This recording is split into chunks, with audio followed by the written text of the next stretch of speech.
We all know that saying that it's our mantra, go into the world and make disciples of Jesus Christ. Well, also in mine is about love and going into the community with love. And I'm going to try to do this and talk at the same time. I was raised a Marine child. My dad was a 30-year Marine. He was a firm believer in knowing how to make your place wherever you went. So I grew up with that, and we traveled a lot and went a lot of places and ended up in Oklahoma. Did not know there was such a place as Mangum. It is down in the southwest corner by Harmon and Jackson counties. Greer County is the only thing Texas ever had that they said, Oklahoma, take it back. So we ended up a part of Oklahoma. And we are a community of 2,868 people as of 2016 census, and it continues to decline. It was a farm community. It is wheat and cotton and cattle country. No oil, unfortunately. I think they said we get $706 a year in Greer County on oil, so that doesn't go very far. We have a beautiful church there. Our church is 108 years old. It cost $44,000 when it was built. It takes about that much every year to keep it restored. And it is in our small little corner of the world where we bloom, where we're planted. Between the Sunday morning and the Sunday evening and the Wednesday evening, our average count is about 106. Many of the people that are members there have been members from the cradle roll. Some are sixth generation in that church. We have, since I've been there in 7 years, had celebration of the life of over 60 members of that congregation.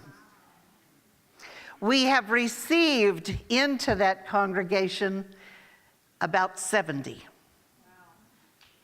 Some of those by profession of faith, one of them 85 years old, who gave his life to Jesus Christ.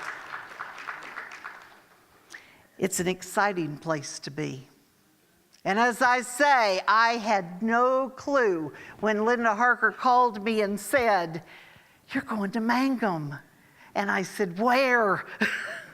Had no idea there was anything beyond the mountains.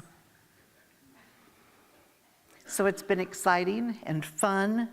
And we have this gorgeous organ and a big choir and lots of loving people there. But I could identify, Jessica, with conflict. When you've got that much family all related to each other in the same community, wow. Sometimes we can't even agree on which bench to sit on in the church. Jessica, some years ago, spoke at Bartlesville. And at that time, I was the UMW president there, and I remember her saying at that time, "You don't have to have a whole church agree on a mission. Just have a few people come together and say, this is what I want to do, and help them be organized, and help them get together, and help them create a plan." And at that time, she had tons of ministries going on at First Methodist in Tulsa. And I thought how right that is. We don't all have to agree that we're going to all be in the same plan. We don't have to be like the Keystone Cops, all running around together. But there's a place for everyone. There's a place for everyone to come together and be together and be in fellowship with each other. Chuck Horton years ago started a program called Kingdom Kids.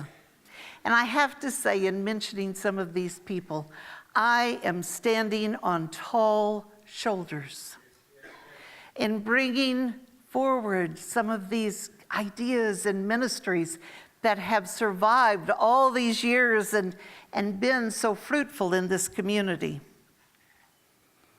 He started something called Kingdom Kids. Kingdom Kids has been reborn and is growing so fast. We find that we end up with an abundance of a lot of things. People want to give us stuff.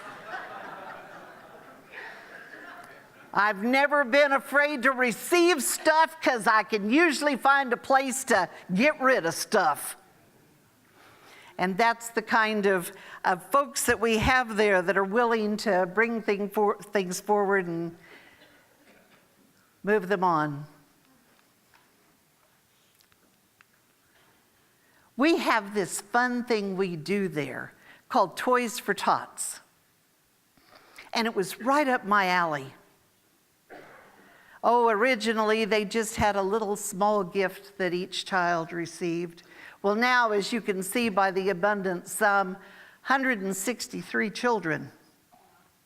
Their families get to pick out the gifts for them. We have a party at the church for the parents and the guardians to come together and be in fellowship with each other. And we have cookies and all kinds of things. And now Salvation Army's partnering with us, and they bring food baskets and hams and have prayer with folks as they pass by.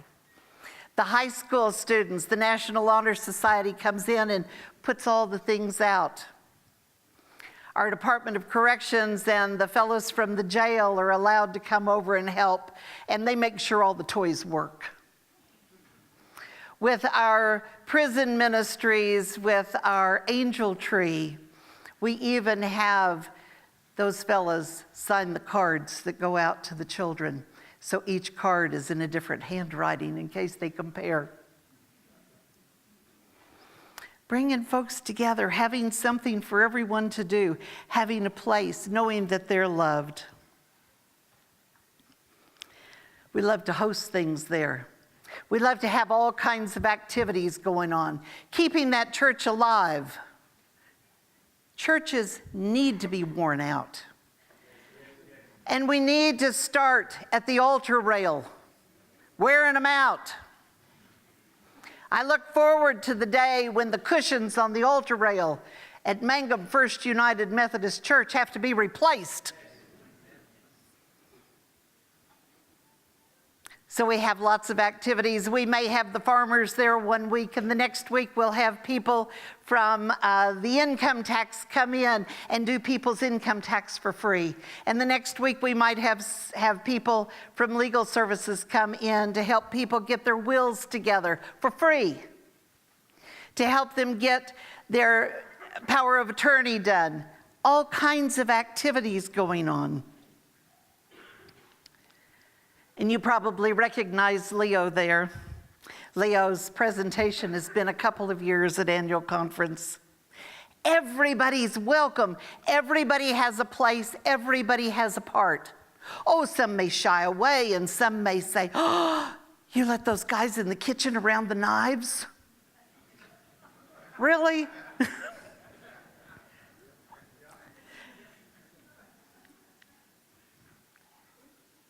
We have lots of activities going on. We built a playground thanks to the help and inspiration of the foundation. When I got there, one of the things they kept saying, we need a playground here. I said, really? You do? Yeah, but we've never been able to get it together. The foundation gave us a little seed money. $20,000 later, We have an incredible playground that the entire community enjoys. I have mothers come up to me from all over town and say, thank you for you all providing us a place that's safe for our children to play with gates that close so that I can sit there and read while they're playing. Thank you. I can't think of any cooler evangelism than that. And Project Transformation. Wow. 6 years. It's a literacy program.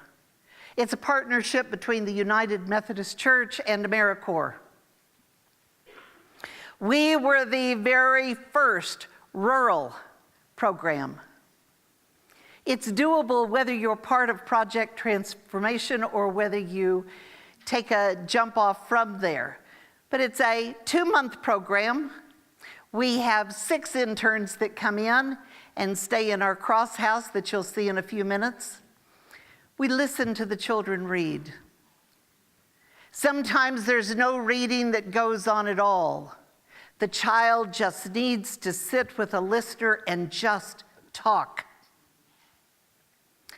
The program goes from 8 in the morning till 2 in the afternoon. We have partnered with the Summer Foods Program out of the State Office of Nutrition. We have enough funds now through the program that we are able to hire 2 cooks a summer and a school teacher to run the program. 3 more paychecks in the community. Also, the 6 interns that come in receive pay and stay in the house. We've had, about 74 children a year. This last year was definitely 74. They get to take all kinds of field trips, and it's usually walking around town, so everybody gets to see them. We are a little town. So we walk around, and they get to go to the old federal courthouse. They get to go into the basement of the post office, into the vault at the bank, and everyone who talks to them says what it takes in education and in leadership and in morals and ethics to be able to work. How to make a difference in their lives. I understand vandalism is way down in the community. By 2 o'clock in the afternoon, we're all ready to take a nap. And the parents tell me that the children are all ready for bed by 8 o'clock at night. We partnered it up so that it matches up with the swimming pool, so that when they leave us, they can go to the pool or to a daycare, so we don't have the latchkey kids that we did. So it's an exciting thing. Parents, grandparents, aunts, uncles, I understand from the teachers, come to these kids' programs at the church that have never been to a program in the school because they did not want to hear what might be said. Here the kids are loved, they're nurtured, they're cared for. We call if they don't come. Where are you? The first year, our dentist said, how many of you have been to the dentist before? And 3 little hands went up. This last summer when he came to check everybody's mouth and make sure things looked about right, he said, how many of you have been to the dentist before? 90% of the hands went up. Difference making in the lives of these children.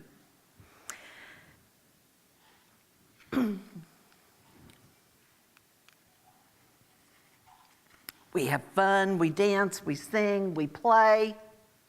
Lots of energy, lots of activity. And we fellowship together. Little by little, it's making a difference in bullying. It's making a difference in kids having pride in themselves. Our first year, the number of children that talked about not even seeing a reason for life, and we're talking just graduated from kindergarten to just graduated from 4th grade. Not finding purpose in life. So we spend time on that. We talk about that. And we have activities. One of my nicknames there is One More Thing. Isn't it? There's always one more thing we can do, one more place you can be in ministry, one more activity.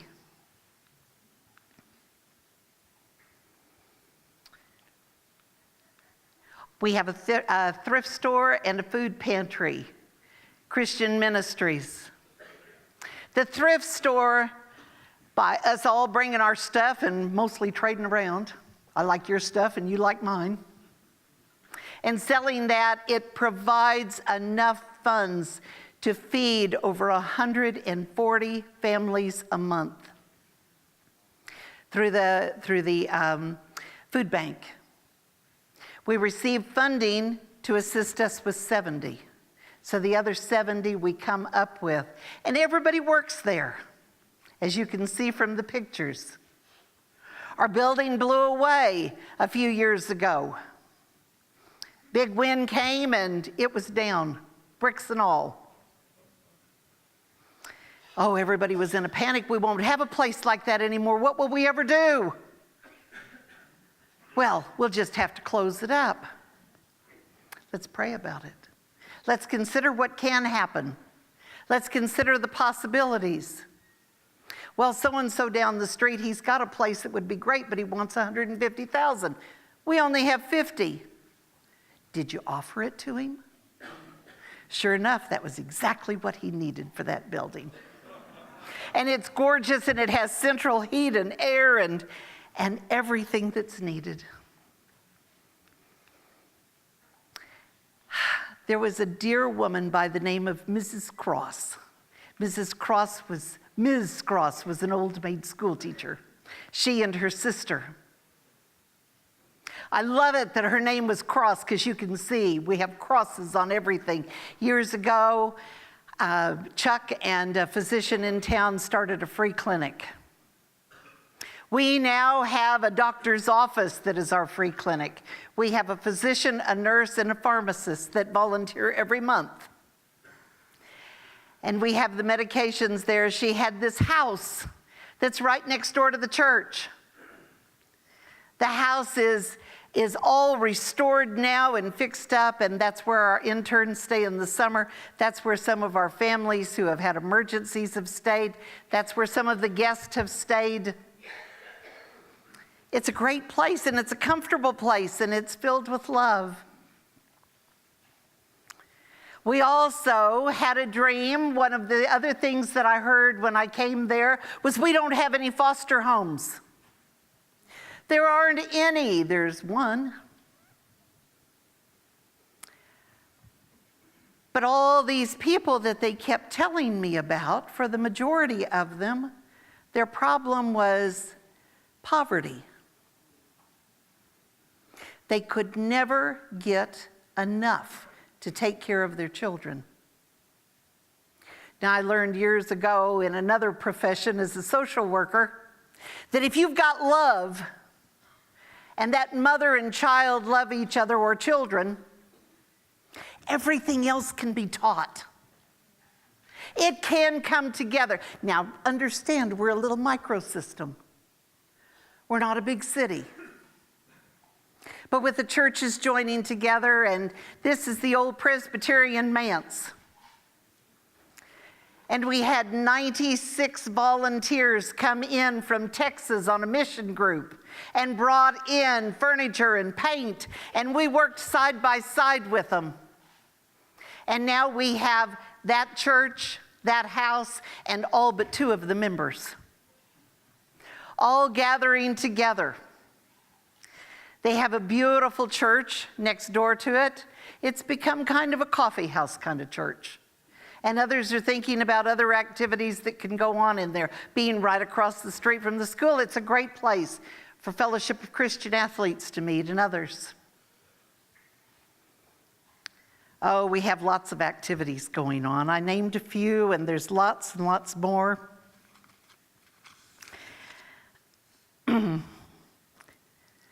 working together with community action and community summer camp with all the churches working together.